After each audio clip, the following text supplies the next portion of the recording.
A mate asked me the other day whether he could run a Minn Kota brushless trolling motor on his Bar Crusher 670 using our bracket. He's looking at the Minn Kota Riptide Instinct Quest since it's got the auto deploy feature. He reckons leaning out of the front hatch on the 670 to manually deploy and stow a trolling motor is a real pain. Minn Kota's brushless trolling motor range includes the Riptide Instinct Quest and the Riptide Terrova Quest, with thrust options of 90 pounds and 115 pounds. On 24 volt, they'll deliver up to 90 pounds of thrust, and on 36 volts, they'll push up to 115 pounds. The Terrova Quest is manual deploy, while the Instinct Quest comes with auto deploy. Compared to the earlier series, both of these motors come with a much larger base footprint. The Minn Kota Riptide Instinct Quest weighs around 50 kilograms. Based on the quick-release mount specs from Minn Kota's website and the motor's overall dimensions, we built a 3D model of the trolling motor and worked through 14 different design concepts. We found that to clear the boat's rail when the motor is stowed, the bracket had to be both wider and longer. To maintain strength, the support ribs needed to be widened, and we added cross-bracing to further boost rigidity.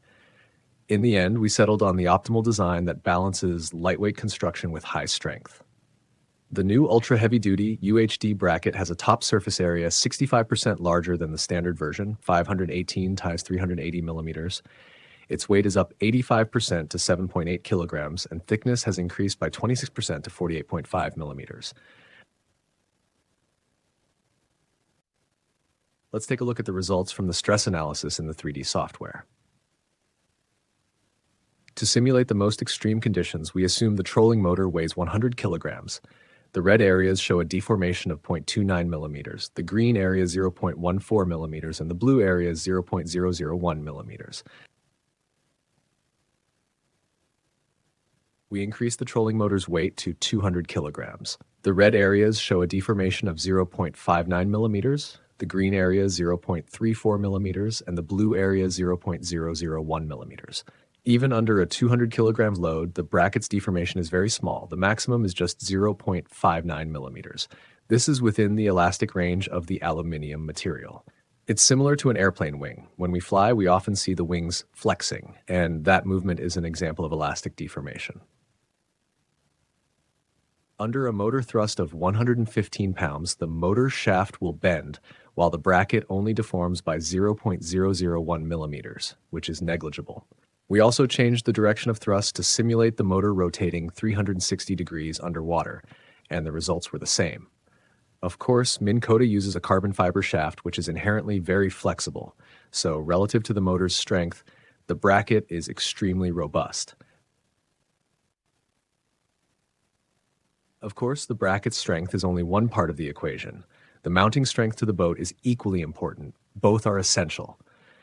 On some models from brands like Bar Crusher, Stacer Ocean Ranger, Yellowfin, and Surtees, the gunnel tops are flush with the deck, allowing rivets to be fitted to the bracket and providing much greater mounting strength. This photo shows an actual M5025 HD where you can see the bracket, mounting strips, PTFE caps, 6.4 millimeter aluminium rivets, M8 stainless steel bolts, and sealing washers. All these accessories are included with the bracket. The UHD bracket is mounted to the boat in the same way as the HD version, but the number of rivets has increased from 8 on the HD to 10 on the UHD. The rivet heads are fitted with PTFE waterproof caps, and the 6.4 millimeter aluminium rivets each provide 340 kilograms of tensile strength and 490 kilograms of shear strength. 10 rivets together offer 3,400 kilograms of tensile strength and 4,900 kilograms of shear strength. Of course, if you feel this is more than needed, you don't have to use all the rivets. There are also 4 M8 stainless steel bolts passing through the gunnel. Each M8 bolt provides 2,500 kilograms of tensile strength and 1,500 kilograms of shear strength, giving a total of 10,000 kilograms tensile strength and 6,000 kilograms shear strength for the 4 bolts. So there's no need to worry about the mounting strength of the bracket and the boat. After all, the boat's outboard engine is also secured to the transom with bolts. We know how trolling motors are mounted to the bracket. You can use a quick release plate or install the motor directly. The Minn Kota Riptide Instinct Quest quick release plate costs close to odd $1,000. Our plan is to machine 6 holes in the bracket so the trolling motor can be mounted directly through these holes, saving the cost of the quick release plate. At the same time, we reserve 6 shallow pilot holes for the quick release plate. If you want to install the plate, you just drill through these 6 holes. Without drilling through, users can still adjust the trolling motor shaft at angle and drill their own holes to fit the quick release plate, avoiding too many holes on the bracket and the risk of weakening it. For all installations, we recommend applying marine-grade sealant to all metal parts to prevent galvanic corrosion. This includes applying silicone to the stainless steel bolts between the bracket and the motor, and between the bracket and the quick release plate, preventing seawater from lingering on the motor or bracket. Take the Bar Crusher 670 HT as an example. The bracket can be mounted at several positions along the bow gunnel, such as the front, middle, or rear. The Minn Kota Riptide Instinct Quest features an auto-deploy mechanism with a gearbox.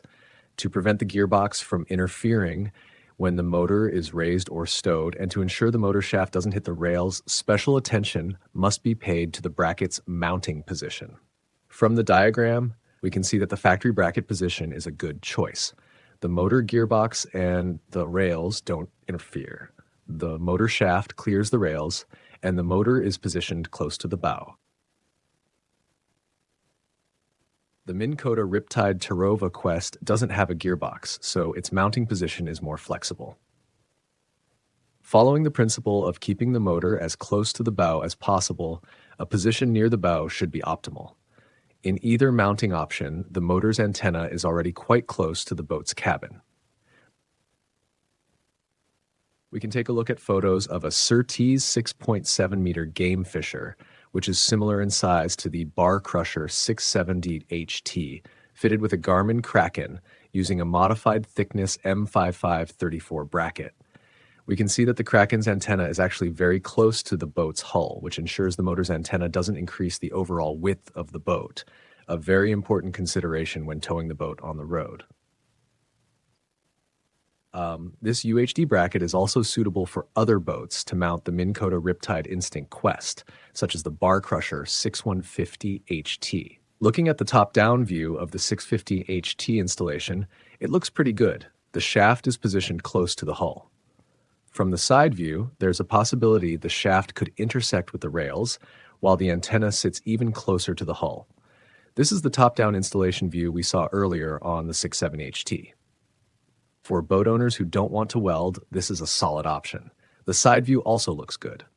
In short, the UHD Ultra Heavy Duty bracket is specifically designed for the Minn Kota brushless trolling motor range.